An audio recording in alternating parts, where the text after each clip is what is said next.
to sit on the edge of a cliff at Grizzly Lake early in the morning before the sun came up, watching a territorial hummingbird in the meadow below me. That was my perch. And I spent many hours a day there recording their behavior down to about 1/10 of a second accuracy. And I recorded everywhere they went, everything they did, and how long it took them to do it. And it's cold. And I'm bundled up. I've got my gown on, I've got my toque on, and I've got my little fingerless gloves on, and I've got my extra pair of pants on. It's cold. It's above 7,000 feet altitude. And the hummingbird's bundled up too. So when it's perched, it's all fluffed up, looked like a little brown ball, feathers sticking out everywhere. And I look up behind my shoulder there. I have to move really slowly not to scare the birds. And I can see the sun coming down the mountain. We're on the west slope of this glacial cirque. The sun's coming down slowly, slowly like this, and it's going to be a while yet, but it's on the tips of the trees up above. And then when the sun gets to the trees that are surrounding this meadow, what I call a meadow is about this steep. It's an avalanche gully in the wintertime. So the trees are sticking way up high. And so, but I'm still cold. The hummingbird's still cold. And then hummingbird goes up and sits on top of the tree.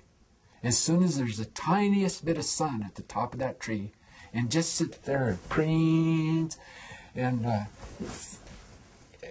its feathers and soaks up sun. And when it comes back down to this perch, it's skinny like a snake. It's preened its feathers down. It doesn't need its down coat on anymore. I'm still cold, but the hummingbird's warmed up now.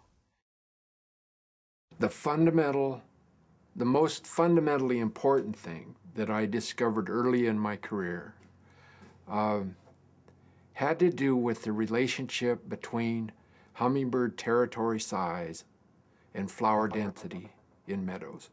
And I had lots of measurements of the sizes of individual hummingbird territories and the numbers of flowers in those territories and the amount of nectar that those flowers produced. And I produced a graph, beautiful graph, that had 96 points or something in a perfect line, shaped like this. And I looked at that thing, and I'd never seen anything as beautiful as that. But I didn't know what to do with it, statistically.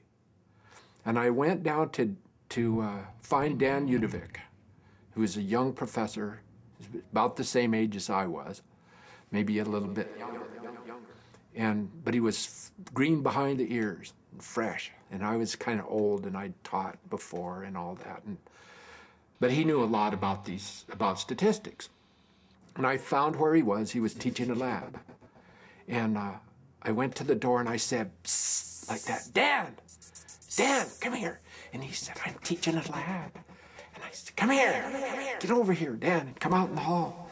And so Dan came out and he said, what do you want? I'm teaching a lab. And I said, look at this. What am I going to do with it?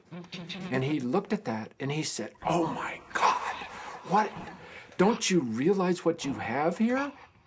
And I said, well, it's really nice, isn't it? And he said, yeah, but don't you understand what it means? And I didn't. I didn't understand until he told me what to do statistically. And then I understood. So this is like two emotional moments. The first one was Dan Udovic, because he understood more than I did about what I was doing. The second one was mine.